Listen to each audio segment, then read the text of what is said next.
जय हिंद दोस्तों, मेरी क्लासेस में आप सभी का स्वागत है। आज की जो क्लास है ये थोड़ा सा मैं गांव आ गया हूँ, ठीक है। तो इस वजह से एक गांव के ही कमरे में थोड़ा सा लाइट लगा के यहाँ पर पढ़ाने की कोशिश कर रहा हूँ। अब आप देखो कि क्वालिटी कितनी सही रहती है इसमें, ठीक है। अगर आपको सब दिखाई देगा साफ साफ तो फिर तो कोई दिक्कत नहीं है। उम्मीद करता हूँ कि साफ दिखे, ठीक। तो एक कमरे में बैठे हैं हम लोग गाँव के ऊपर, वो पत्थर वाले छत पे ही है अभी, ठीक है। पीछे दिख रहा होगा आपको, ये देखो, ये मिट्टी से पोछा हुआ है पूरा, जैसे गांव में होता है, ठीक है। वही घर है हमारा भी। चलो स्टार्ट करते हैं। आज एक नया टाइप पढ़ेंगे इसमें। एलसीएम और एचसीएफ की सीरीज स्टार्ट हो रही थी ना, तो एलसीएम और एचसीएफ में नया टाइप है जिसमें एक ही टाइप पढ़ पाएंगे। इसमें 4-5 क्वेश्चन मैं आपको करा देता हूँ। वो जो टाइप है उसमें बेसिकली क्वेश्चन कुछ इस तरीके से आते हैं ना, जैसे उसने बोल दिया होगा कि एक फार्मर है, किसान है, उसके पास 21 लीटर का, 42 लीटर और 63 लीटर, ठीक है। 3 अलग अलग तरीके के दूध है। जैसे ये बोल देता है कि यार ये टोंड वाला है, ठीक है, या ये काऊ का है, ये बफेलो का है, और ये टोंड वाला दूध है। टोंड वाला दूध होता है कि जिसको गर्म करके उसकी मलाई हटा दी जाती है ना, तो उसी को हम लोग टोंड बोलते हैं। तो अलग अलग तरीके के उसके पास क्या है, मिल्क है। अभी एक चीज़ और बता देता हूँ, मेरे पास यहाँ पर क्वेश्चन अवेलेबल नहीं होंगे क्योंकि जब हम पिथौरागढ़ में थे तो वहाँ पे तो मैं क्या करता था कि कंप्यूटर से एडिट करके वो सब क्वेश्चंस आपको स्क्रीन में डाल देता था। यहाँ पे ये चीज़ नहीं हो पाएगी, ठीक है ना। क्वेश्चन थोड़ा सा मुश्किल है एडजस्ट करना। बस मैं आपको बता देता हूँ कि क्वेश्चन का पैटर्न क्या है, इसीलिए मैं बोल रहा हूँ कि हम लोग सिंगल एक एक टाइप से ही इसको समझेंगे। बट अब जब आप सीट करोगे ना तो वहाँ पर आपको पता चल जाएगा कि ये क्वेश्चन कुछ इस तरीके का था। देखो, पहला जो क्वेश्चन है उसने बोल रखा है गाय है, गाय का दूध है, ठीक है। ये बफेलो भैंस का दूध है, और ये टोंड वाला हो जाता है कि जिसको हम लोग क्या करते हैं, गरम करके उसकी मलाई हटा देते हैं। तो उसने बोल रखा है कि इन जो 3 टाइप के मिल्क है ना, 3 टाइप का जो दूध है, उसको अलग अलग बर्तन में इसको रखना है। अलग अलग बर्तनों में क्या करना है, इनको रखना है। और उसने बोल रखा है कि एक बर्तन में सिर्फ एक टाइप का दूध जाएगा। ऐसा नहीं होगा कि इन दोनों थोड़ा सा यहाँ से मिला लिया, थोड़ा सा, ऐसा नहीं। अगर मैं इस बर्तन में डालूंगा तो ये सिर्फ ये वाला दूध आएगा, अगर इस बर्तन में ये डाल रहा हूँ तो सिर्फ ये वाला आएगा, ये डाल रहा हूँ तो सिर्फ ये वाला आएगा। ऐसा नहीं होगा कि सबको मिक्स कर देना। क्वेश्चन को समझना। और उसने बोल रखा है कि ये जो बर्तन होगा ना, इसका मैक्सिमम साइज़ क्या हो सकता है, सबसे बड़ा बर्तन किस साइज का रखा जाए ताकि ये वाला भी उसमें आ जाए। अगर मैं ये डाल रहा हूँ तो ये फिट आ जाए एक ही बर्तन में, या ये डाल रहा हूँ तो ये फिट आ जाए। चाहे एक बर्तन लगे, चाहे 2 लगे, चाहे 3 लगे, लेकिन फिट आना चाहिए। ऐसा नहीं कि यार 2 लीटर बच गया, 3 लीटर बच गया, ये नहीं, फिक्स बचना चाहिए, ठीक है। अगर इसको डालें तो उन बर्तनों में ना, चाहे एक में डालूँ, चाहे 2 में, चाहे 3 में, चाहे 4 में, तो ये भी क्या होनी चाहिए, फिक्स होनी चाहिए। यहाँ पे बचना नहीं चाहिए। फिर दूध बचना तो कम होना चाहिए और ना ही बचना चाहिए। तो उस कंडीशन में ये बोल रहा है कि मुझे सबसे बड़े साइज़ का जो जर्किन है, या ये समझ लो कि जो टिन है, या फिर ये समझ लो कि जिसमें हम लोग दूध लेके आते हैं, ठीक है, उसका क्या साइज़ रखा जाए ताकि ये आ जाए फिक्स, पूरा ऊपर तक भर जाए। इनको रखें, चाहे एक लगे, चाहे 2 लगे, चाहे 3 लगे, फिर ऊपर तक भर जाए, चाहे इसको रखें, ठीक है। तो कैसे करेंगे ऐसे क्वेश्चनों का? जो बेसिक तरीका होता है वो होता है इसका एलसीएम लेना, क्या सॉरी एचसीएफ लेना, ठीक है। एचसीएफ लो, देखो क्या कॉमन आएगा इन सभी में। आप बोलोगे भाई जो दिख रहा है अभी 7 दिख रहा है, तो 7 3 21, 7 6 42, 7 9 63, आ रहा है कि नहीं आ रहा है? अब और क्या कॉमन आ रहा है? फिर और कॉमन आ जा रहा है यहाँ पे, देखो क्या दिख रहा है, 3। तो 3 एकम 3, 3 दूनी 6 और 3 तिया 9, ठीक है। अब आप देखोगे ये तो हो जाएगा मैक्सिमम साइज का केन या जर्किन। भाई 21 लीटर साइज का हमें क्या चाहिए, जर्किन चाहिए, जिसमें मैं क्या कर दूँ, काऊ का अगर मिल्क डालेंगे तो एक ही जर्किन में आ जाएगा, फिक्स आएगा। बफेलो का आएगा जो दूध है वो, उसके लिए कितने जर्किन चाहिए, 2, ताकि 21 एक में, 21 एक में, तो 42 बिल्कुल फिट आएगा। उसी तरीके से टोंड वाले के लिए कितने जर्किन चाहिए होंगे, 3, जो यहाँ पे लिखे हैं, देखो 2 3। तो टोटल कितने हो जाए अब, तो मतलब 3 का मतलब क्या, 21 एक में जाएगा, फिर 21 जाएगा, फिर 21 जाएगा, फिक्स हो गया ना। देखो पहले वाले में भी 21 लीटर आ रहा था, दूसरे वाले में 2 चाहिए 21 21 के, और तीसरे वाले में 3 चाहिए थे 21 21 के। चाहिए थे कि नहीं चाहिए थे? देखो तो टोटल देखो, अगर वो पूछेगा मैक्सिमम उसका, ठीक, तब तो हमें 21 आ जाएगा, ठीक है, क्वांटिटी के लिए। और अगर पूछेगी टोटल कितने उसमें क्या चाहिए, केन चाहिए या जर्किन चाहिए, तो उस कंडीशन में हम लोग कितना देख लेंगे, इन सबको क्या कर दोगे आप, सम कर दोगे, तो 3 2 6 और 1 7। तो दोनों आंसर यहाँ पे एक ही साथ मिल जाएंगे। अगर बोलेगा मैक्सिमम किसका, क्वांटिटी का, तो वो हो जाएगा आपके पास 7 3 21 21। अगर बोलेगा टोटल कितने केन चाहिए, तो वो कितना हो जाएगा आपके पास, 3 2 5 और 1 6। आ जाएगी बात समझ। तो ये तो एक क्वेश्चन हो गया। देखो इसी तरीके से एक दूसरा क्वेश्चन भी और कर लेते हैं। अब ऐसे समझो कि उस जैसे एक आदमी है, ठीक है, उसके पास कई सारी क्या होती है, किताबें होती है। अब वो 3 तरीके की किताबें हैं। मैं जैसे कोई भी नंबर हम लोग यहाँ पे लिख लेते हैं।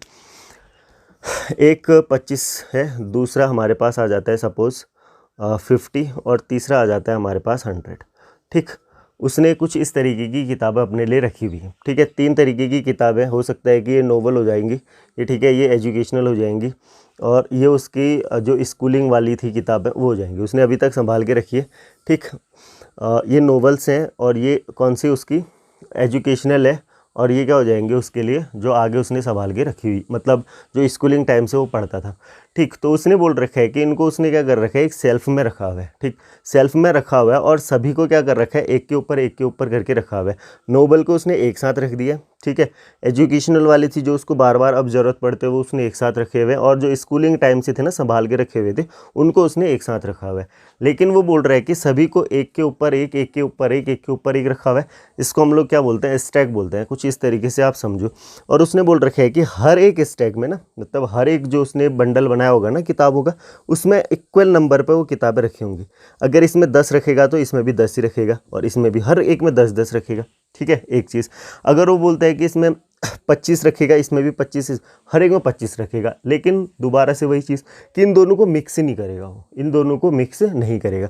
तो इस तरीके से उसके पास कितने स्टैक हो सकते हैं, और मैक्सिमम क्या वो एक बंडल में मैक्सिमम कितनी किताबें वो क्या कर सकते हैं, रख सकते हैं। और किताबों को मिक्स बिल्कुल भी नहीं करना है। तो उस कंडीशन में हम लोग कुछ भी नहीं करना है। अगेन हम लोग क्या करेंगे, HCF लेंगे।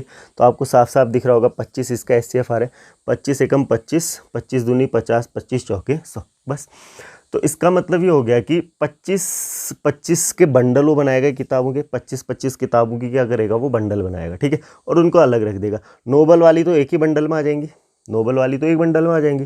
जो उसके पास एजुकेशनल अदर होंगे, एजुकेशनल का मतलब ये हो गया कि कॉम्पिटेटिव एग्जाम की समझ लो, तो वो उसके लिए 2 बंडल रखे होंगे उसने। ठीक है, छोटे 2 बंडल 25-25 के। और जो उसके पास स्कूलिंग बची होंगी ना स्टार्टिंग से, जो उसने 1 से रखी होंगी, कोई रखते हैं, तो वो कितने बच जाएंगे उसके पास, 4 बंडल बन जाएंगे। और अगर वो पूछे कि टोटल कितने बंडल लगेंगे या टोटल कितने बंडल बनेंगे, तो आप बताओ कितने बंडल बने होंगे फिर वहाँ पे, 4, 2, 6 और 1, 7। ये इसका क्या हो जाएगा आंसर, बस दोनों आंसर यहीं पे भी आ जाएगी बात समझ। चलो एक और क्वेश्चन, ये तो बहुत बार क्या मतलब एसएससी ने एक ही बार पूछा है, लेकिन आपको हर जगह ये क्वेश्चन दिख जाएगा, हर किताब में आपको ये क्वेश्चन दिख जाएगा। ठीक है, वो कौन सा वाला, भेड़ और गाय वाला, भेड़ और गाय वाला। वो बोलता है, मैं यहाँ पे देख के एक बार बता देता हूँ आपको, 2 नंबर से हैं 995, 945, 2475, 945, 945 और 2475। ठीक है, ये देखो क्वेश्चन को समझना। ये बोल रहा है कौन से गाय है, और ये क्या है हमारे पास, सिर्फ भेड़ है। अब उसने क्वेश्चन कुछ ऐसा है कि ये क्या करता है, गाय और भेड़ों के लिए अलग अलग क्या बनाता है वो, जिसको हम लोग बोलते हैं तबेला। ठीक है, जिसमें क्या करते हैं, गाय या बाड़े बोल लो, बाड़े होते हैं ना, गोल करके रख दो, उसके अंदर क्या कर देते हैं, जानवरों को डाल दिया और बाहर से गेट लगा दिया, तो जानवर इसी के अंदर ही अंदर पे रहेंगे, बाहर नहीं जा सकते। तो ये बोल रहा है कि बाड़े बनाने हैं। ठीक है, हर बाड़े में जो जानवर होंगे वो बराबर होंगे, मतलब अगर एक बाड़े में मैं 10 डालता हूँ तो हर एक में 10 डालूंगा, और एक बाड़े में 50 डालता हूँ तो हर एक बाड़े में कितने जानवर डालूंगा, 50 जानवर। तो उसने बोल रखा है कि ऐसे कितने बाड़े वो बना सकता है, और उस बाड़े में जानवरों की जो संख्या होगी ना वो रखना चाहता है मैक्सिमम। हर एक बाड़े में ना ज़्यादा से ज़्यादा जानवर आ जाए, और सेम जानवर होंगे। सेम जानवर का मतलब अगर गाय है तो सब गाय होंगी, भेड़ है तो सभी भेड़ होंगी। तो वो बोल रहा है कि ज़्यादा से ज़्यादा कितने एक में रखें, ताकि वही चीज़ कि एक तो मिक्स नहीं करने, और ना तो एक ज़्यादा बचे ना ही एक कम बचे। बाड़े में ना सब बाड़े में जो नंबर्स होंगे वो इक्वल होंगे, ना तो ऐसा नहीं हो सकता है कि इसमें 10 उसमें 15 इसमें 12, ऐसे नहीं, सब में 10 और जानवर सेम, और नंबर्स भी क्या होंगे, बिल्कुल इक्वल। तो बोलेगा कि बाड़े कितने बन सकते हैं और मैक्सिमम जानवर कितने रख सकते हो। अगेन वही चीज़ HCF, देखो यूनिट डिजिट 5, तो आप 5 ही से कॉमन ले लो भाई, 5 एकम 5, बचेगा कितना, 4, 44, 5 अट्ठे 40, बचेगा कितना, 4, तो 5 नम 45, कोई दिक्कत। अब आप यहाँ पे देखोगे 5 चौके 20, बचेगा कितना, 4, 47, 5 नम 45, 5 पच्चे 25। अब किससे कटेगा देखो, 8 और 1 9, 9 और 9 कट जाएगा, 5 4 9, 9 और 9 कट जाएगा, इसका 9 से कट रहा है तो 9 ले लो, 9 दूनी 18, 9 एकम 9, 9 से 9 पंचे 45, बचेगा 4, तो 9 पंचे 45। बस अब कुछ कॉमन आ रहा है दोनों में कुछ कॉमन आ रहा है नहीं। इसका फैक्टर होता है 7 या 21, इसमें ना तो 7 है ना 3 है, ठीक है। अब अगर पूछे भाई एक बाड़े में मैक्सिमम कितने जानवर हो सकते हैं एक बाड़े में, तो वो HCF हो जाएगा कितना 45, HCF हो जाएगा कितना 45, ठीक है। एक बाड़े में जो मैक्सिमम जानवर रह सकते हैं वो सकते हैं 45। अगर वो पूछे सिर्फ काऊ के लिए कितने बाड़े की जरूरत पड़ेगी, तो 21 बाड़े काऊ के लिए चाहिए जो जरूरत पड़ेगी 45 के हिसाब से। और अगर बोले सिप के लिए कितने बाड़े बनाने पड़ेंगे, फिर वो बनाने पड़ेंगे 55। अब टोटल कितने बाड़े हो जाएंगे देखो, 45 यहाँ 45 के हिसाब से ना टोटल कितने बाड़े, तो 21 यहाँ पे हुए, 55 यहाँ पे हुए, तो इन दोनों का सम कितना हो जाएगा बताओ, 75। 5 और 76 है ना, 5 और 1 6, 5 और 2 7, तो 76 वहाँ पे क्या चाहिए बाड़े चाहिए। और एक बाड़े में मैक्सिमम कितने जानवर हो सकते हैं, वो हो सकते हैं 45। इतनी बात आ जाएगी समझ पक्का। तो चलो अब आगे बढ़ते हैं अगला टाइप। तो ऐसे क्वेश्चन आप कर लोगे, ये क्वेश्चन इंपॉर्टेंट है और ये क्वेश्चन बार बार आ भी रहे हैं एग्जाम में। तो जो जिस तरीके से अगर ऐसे क्वेश्चन आते हैं तो आपको कुछ नहीं करना है, वहाँ पे क्या कर देना, उसका HCF ले लेना है, और HCF लेते ही दोनों आंसर आपके पास होंगे, मतलब जो भी वो पूछेगा।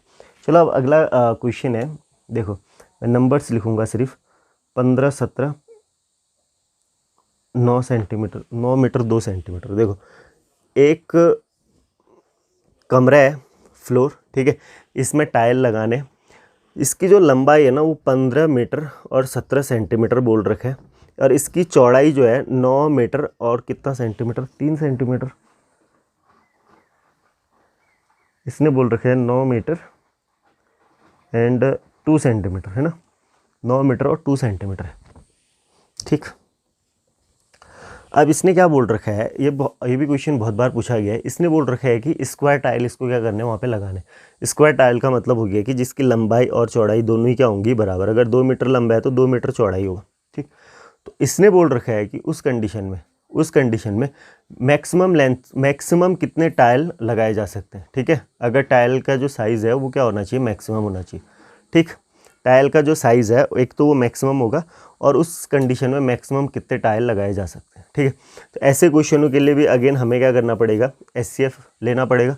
पहले हम देखते हैं इसकी लंबाई कितनी है, तो लंबाई आ जाएगी, मीटर को बदलो, देखो 15 मीटर का मतलब कितना 1500 सेंटीमीटर, और 17 सेंटीमीटर तो पहले से ही था, तो टोटल कितना हो जाएगा फिर ये 1517 सेंटीमीटर होगा कि नहीं होगा भाई। 1 मीटर कितने सेंटीमीटर के बराबर 100, तो उस कंडीशन में 15 मीटर हो गया 1500, और 17 मीटर और जोड़ोगे तो 1517 मीटर का सेंटीमीटर का ये क्या है, इसकी लेंथ है। और जो विड्थ होगी इसकी चौड़ाई होगी 9 मीटर प्लस 2 सेंटीमीटर, तो 902 सेंटीमीटर की होगी कि नहीं होगी, 902 सेंटीमीटर। अब हमें देखो इन दोनों का HCF निकालना पड़ेगा, वो उसका क्या होगा, मैक्सिमम लेंथ का स्क्वायर टाइल होगा जो इसमें क्या करेगा, पूरा फिट बैठेगा। फिट बैठने का मतलब है कि लंबाई चौड़ाई एक भी टाइल काटा नहीं जाएगा, और उस टाइल को बिल्कुल उस शेप में रखना है, कितना चौखट का मतलब स्क्वायर शेप में, है ना, जिसकी लेंथ और विड्थ दोनों ही क्या होंगी, सेम होंगी। तो उस कंडीशन में हम लोग क्या करेंगे, 1517 और 902, इसका क्या निकालोगे आप, HCF। अब HCF कैसे निकालोगे, देखो सबसे बेस्ट तरीका है, इससे ऐसे भी मत करो, इसको क्या कर देना है, 1 के फैक्टर कर लो। अब आपको पता है कि जैसे ये नंबर है ना, अब यहाँ पे देखो 7 और 5 12, 1 और 1 2, मतलब अगर आप सीधे कॉमन लेने की कोशिश करोगे ना, बड़ा डिफिकल्ट है, इसमें से कुछ भी कॉमन नहीं आएगा। जिसे हम नॉर्मल तरीके से करते थे ना, वो बड़ा डिफिकल्ट है। ऐसे क्वेश्चनों को करने का सबसे बढ़िया तरीका क्या है कि आप एक नंबर को पकड़ो जिसके फैक्टर्स आप इजीली बना सकते हो।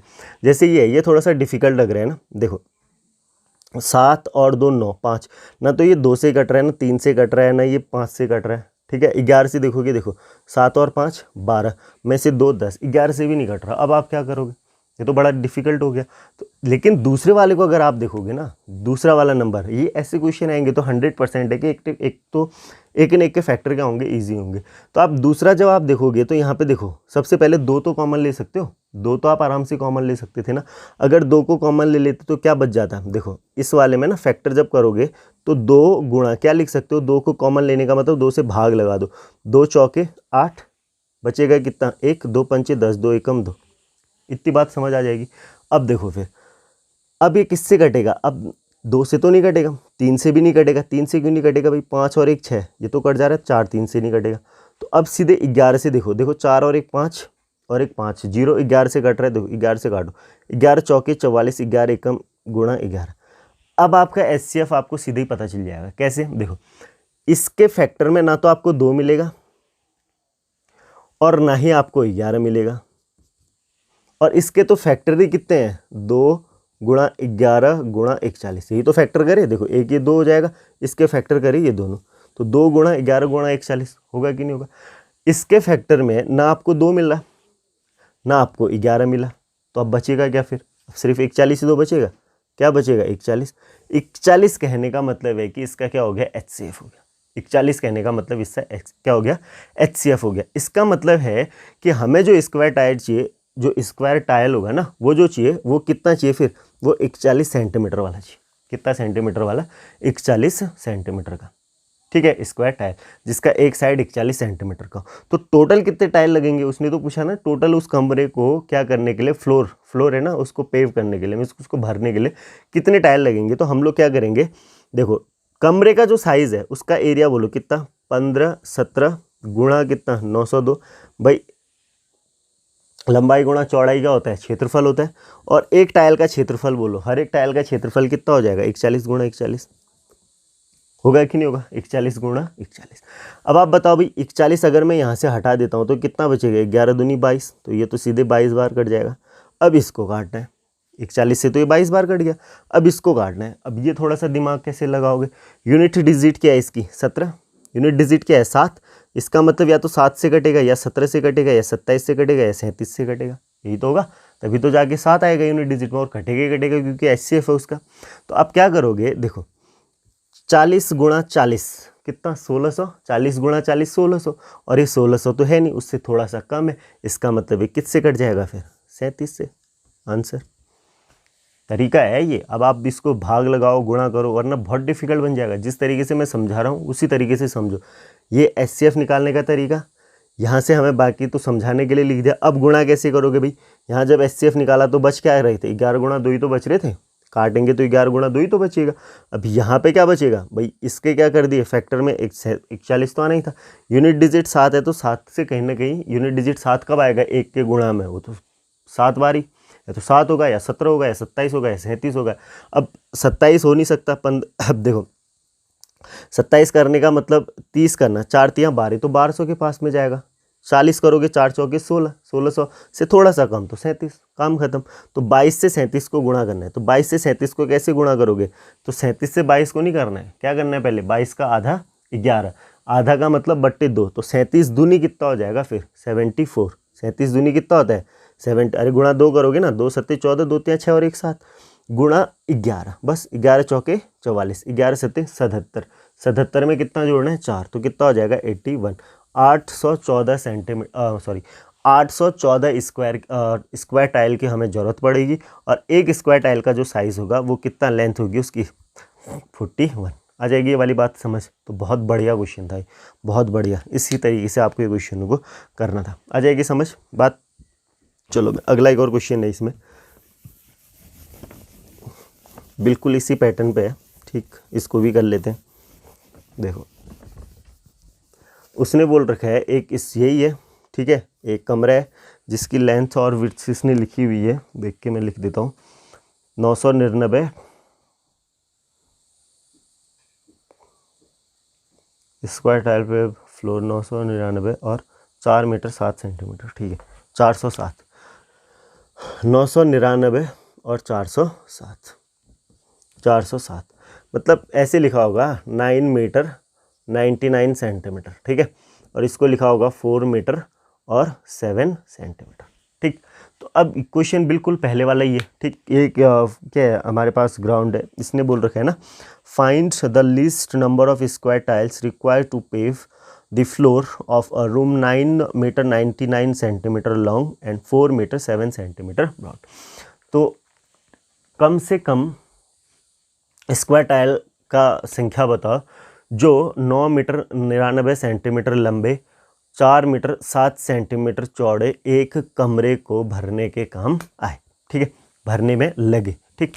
तो क्या करेंगे अगेन भाई, आप फैक्टर करोगे। देखो आपके पास दो नंबर है 999 और 407। आप बोलोगे भाई या तो 9 कॉमन ले लो, कुछ भी करो यहाँ से, जैसे आपने 9 कॉमन ले लिया तो आप बोलोगे ये तो बन गया 111। अब इसमें से 3 कॉमन ले लेंगे तो ये 9 गुणा 3 गुणा, अगर यहाँ से 3 कॉमन ले लेते हो तो 3 क्यों भाई, 3 से कटेगा ही कटेगा, 3 तिया 9, 3 सत्ते 21। अब ये प्राइम नंबर है, ये इसका एचसीएफ हो जाएगा। चेक कर लो आपको, तो क्योंकि इस बार तो दोनों को अच्छे नंबर्स दे दिए ना, तो क्या दे दिए देखो, 7 4 11 कटेगा कि नहीं 11 से, भाई 7 4 11 होता है ना, 11 से कटेगा, तो 11 से काटो 11 गुणा 11 तिया 33, 11 सत्ते 77, आ गया 37। ये इसका एचसीएफ है, ये इसका क्या है एचसीएफ। नंबर ऑफ टाइल्स बोला है, नंबर ऑफ टाइल्स कैसे आ जाएगा भाई, एरिया बोलो कितना पूरे कमरे का, 999 गुणा 407, ठीक। और एक टाइल का जो लेंथ है वो है कितनी 37, तो लेकिन एरिया पूछा था तो 37 इंटू 37, अरे आ जाएगा नहीं भाई, ये स्क्वायर टाइल है 37, ये चौड़ाई है 37, तो एरिया क्या हो जाएगा 37 इंटू 37। तो अब देखो भाई 37 से जब मैं इसको काटूंगा तो कितना बच जाएगा, 9 गुणा 3, अरे बचेगा कि नहीं, क्योंकि 37 से 37, 9 गुणा 3, 37 से इसको जब काटेंगे तो कितना बच जाएगा 11, कितना बच जाएगा 11। तो सॉल्व कर लो, तो 9 गुणा 3 गुणा 11, बस यही तो इसका आंसर है। तो 11 तियाँ कितना हो जाएगा 33, 33 गुणा 9, तो 9 तियाँ 27, 27 28 29, इतना आएगा।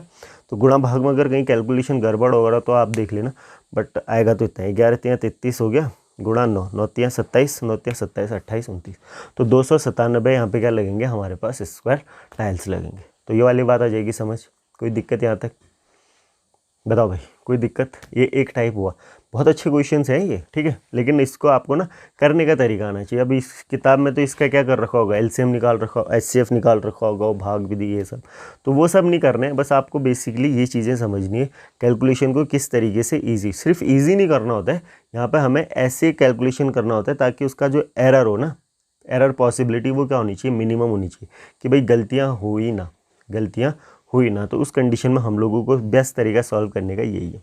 बस 2 लाइन का सॉल्यूशन है, 2 लाइन का क्या हो जाएगा सॉल्यूशन हो जाएगा। बताओ समझ आ जाएगी भाई ये वाली बात। चलो आज इतना ही कर दें, ठीक है, इससे आगे हम लोग क्या देखेंगे कल, लेकिन थोड़ा सा ज़्यादा पढ़ेंगे, ठीक। आज पहला दिन है, थोड़ा सा गाँव में है ना, तो यहाँ पे सिस्टम ऐसे ही चल रहा है, तो आज इतना ही कर दें, ठीक है, थैंक यू।